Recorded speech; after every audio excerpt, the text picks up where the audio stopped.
What's going on, everybody? Webby Webb here, talking up sports, and today I have the man, the myth, the legend, Steve Wyche, NFL Network analyst, joining me today. Steve, thank you so much for joining me. Mark, glad to be here. Good seeing you again. Congratulations on everything that's happened to you with your career and all that. I'm just proud to see where you are right now, young man. I really appreciate that, and I was thinking about doing something special since the NFL's kicking off this week, and we know different fans of all teams. They're very curious of what their team's going to do. So, Steve, what are you looking forward to the most out of the NFL? Oh God. Well, first off, I'm glad we're playing games on Yeah. time.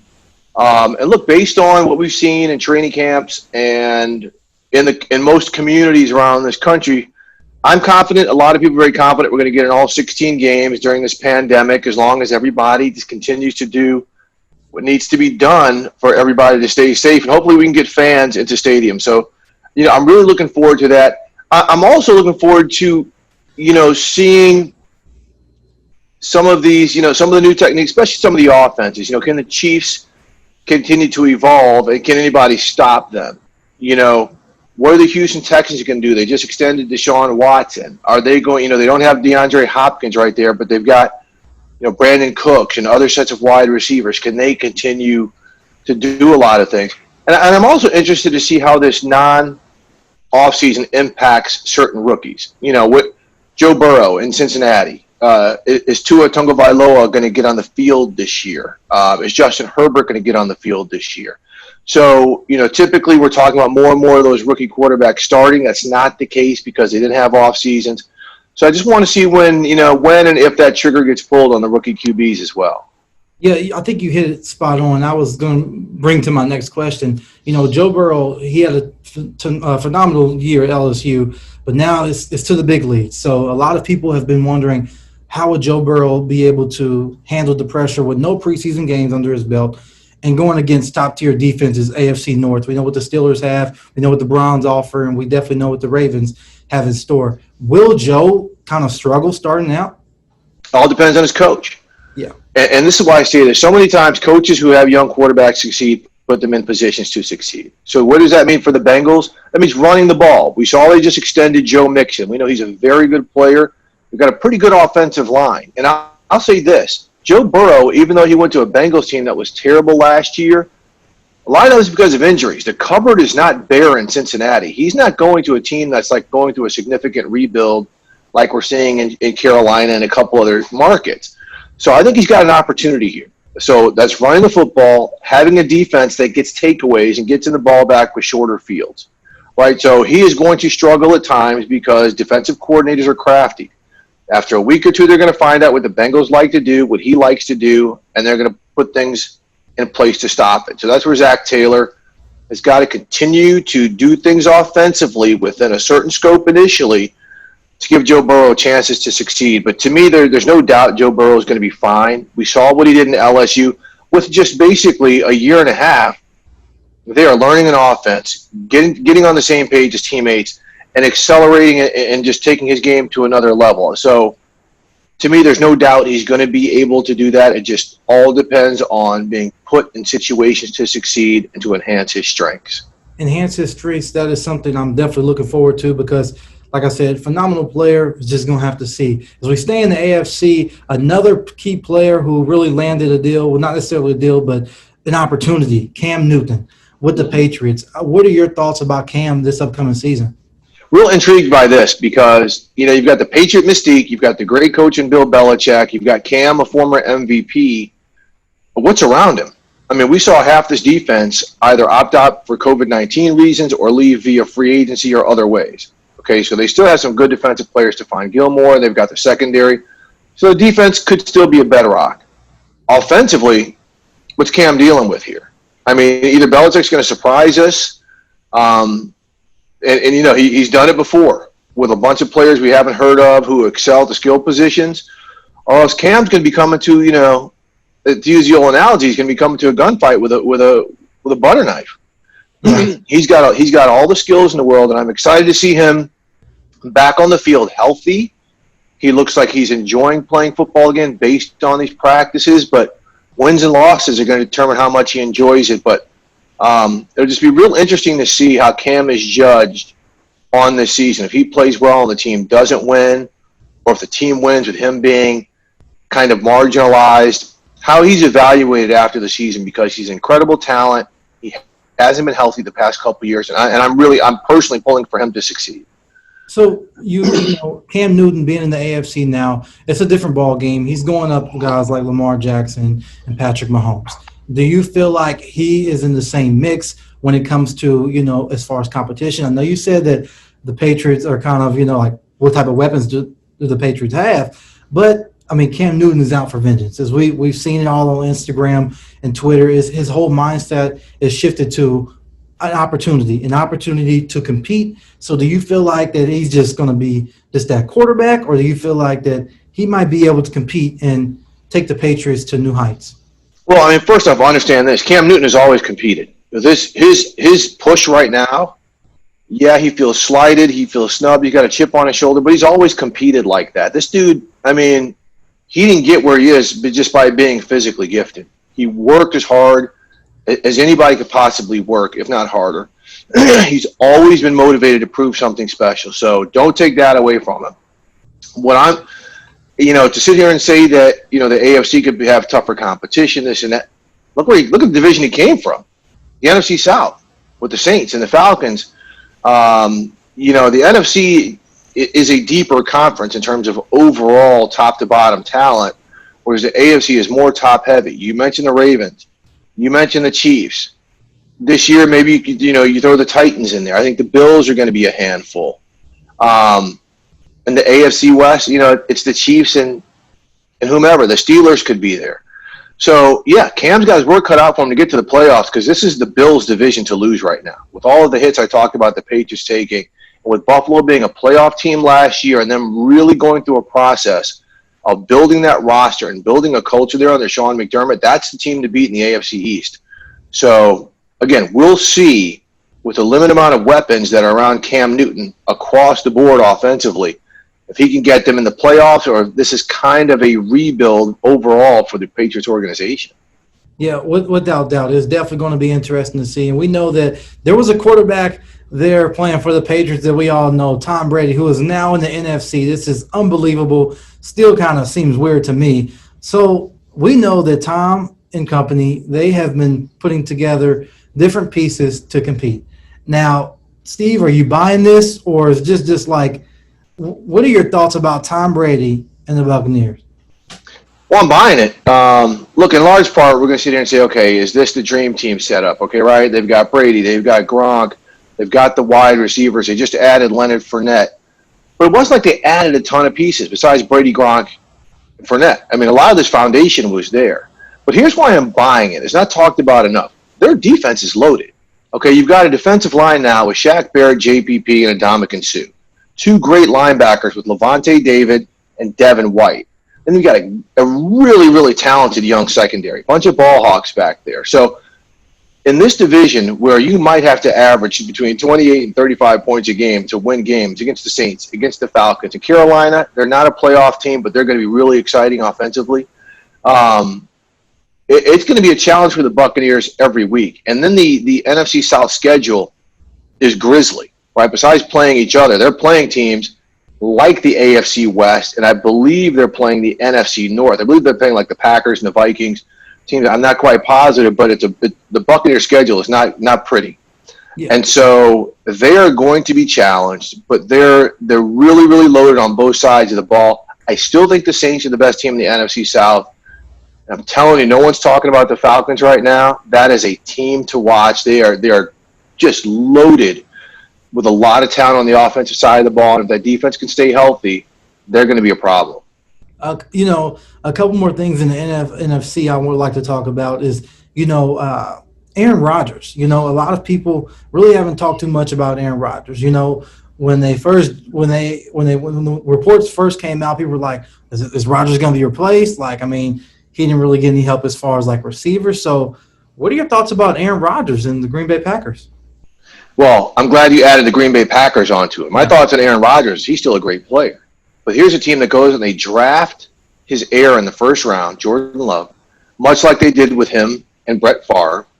they don't add any receiver depth. Everyone on the team, including Devontae Adams, their stud wide receiver, says, yeah, we thought that they were going to add some help at wide receiver.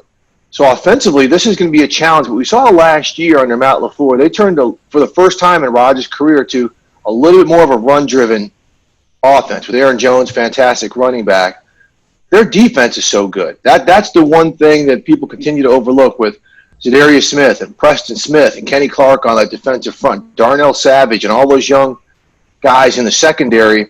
They had Christian Kirksey at linebacker. He comes over from the Browns. If he can stay healthy, that's going to help them out. I'm just really wondering offensively, what they're going to be able to do. When I see a team like the Vikings add someone like Yannick Ngakoue to go along an already really good defensive front, and you're seeing teams like Detroit steadily build up. The Bears, I have no idea what's going on with the Bears, but because of Aaron Rodgers, they're always going to have a shot. But I just don't know if they're doing him justice. And if they do make a move, I got a scenario for you.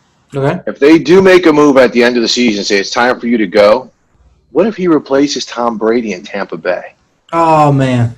How about that? Okay. How about that? Let's stir it up. Replacing Tom Brady. So that's to show that you don't think Tom Brady's going to be there a long time. You think Tom Brady is coming to an end. Yeah. Tom Brady, Drew Brees, Phillip Rivers, all these guys, maybe 2 years. I mean, look, we may see 3 Hall of Fame quarterbacks retire all at once. And let's keep in mind, Ben Roethlisberger's not far behind. Aaron Rodgers isn't that far behind. The good thing is, with all these young stud QBs coming in, the NFL's in really good hands. Yeah, without doubt, Steve. And I appreciate that really, really good insight. So there has been, lots of things surrounding. We've seen other sports doing different things, supporting the Black Lives Matter and, for the stands of social justice and, police against police brutality. So do you feel like that the NFL will be able to stand with this come this week? Do you feel like there will be a lot of that still might be able to, that might be hesitant, or do you feel like it's full? Oh, no. It's on. The players now they're done. In terms of, look, these are young black men, and for the first time we've seen the NFL, they've got a lot of support from their white teammates, their white coaches.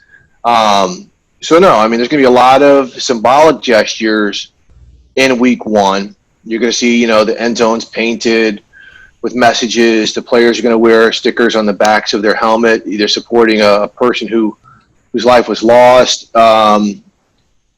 in some part of systemic racism, or they'll have a unifying message like the Rams are going to have. It takes all of us on the back of their helmets as a team. But, this is something that's important to the players. I mean, people can sit there and say all they want, like, what's missing a practice due?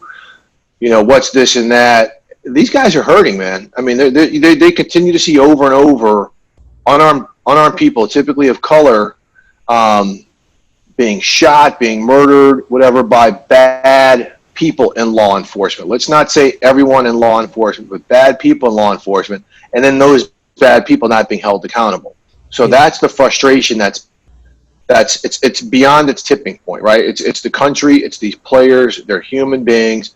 The stick to sports stuff is out the window. It's not. Now they've got the backing of the NFL.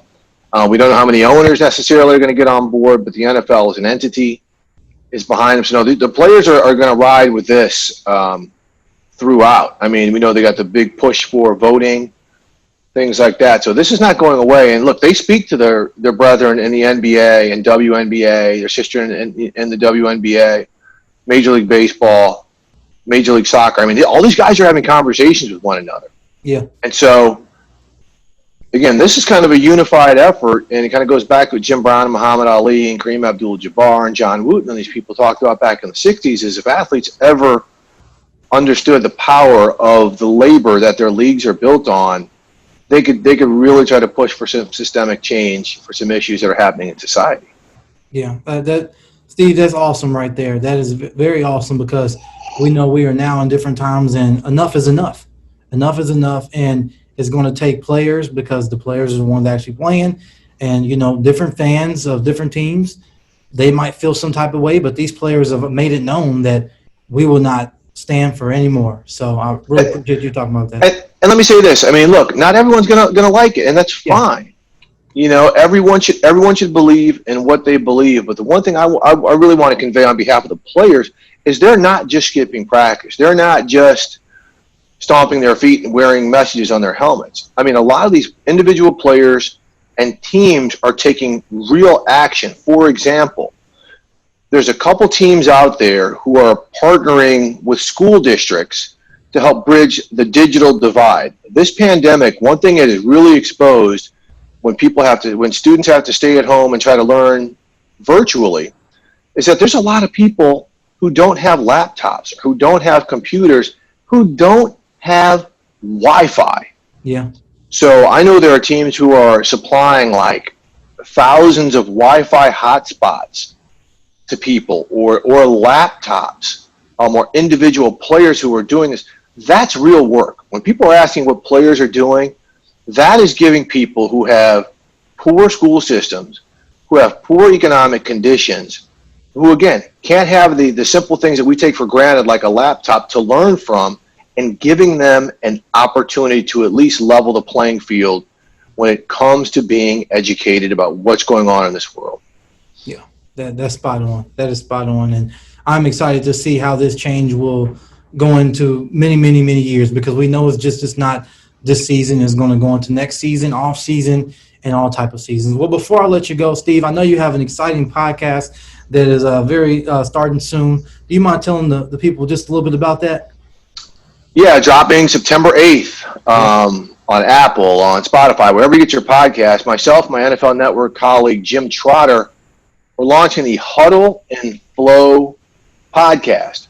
Yeah. And so Jim and I, we've got more than 40 years experience covering the NFL, but we're also both graduates from Howard University. And so that's what makes this podcast special, is you have two experienced NFL writers who came from a historically black university who are going to be giving you a perspective on a lot of things. It's going to be NFL-centric, but we will be talking about some of these social issues, and not just negative drama or this and that. It's going to be a lot of positivity about what these players and teams are doing. We're going to be talking about the culture. We're going to be having journalists and coaches and players on. And on our debut episode, I'm telling you this right now, Mark, get your headline writers ready. Yeah. We have Washington head coach Ron Rivera. Yeah. And we know what this organization has gone through this offseason, what is continuing to go through, and he really takes us behind the curtain on a lot of things that are going on with that club. So it is. You don't want to miss that. You guys do not want to. You don't want to miss it. You don't want to miss it. It's all that. You may not care about the football team, but the issues going on and what Ron Rivera has to say, it is. It's really a deep dive into some things you may not necessarily think about when it comes to running an NFL club. That's awesome. I can't wait to listen and share, and I know everybody else is really ready to tune into that. So one more thing before I let you go. What game are you excited about the most this upcoming week?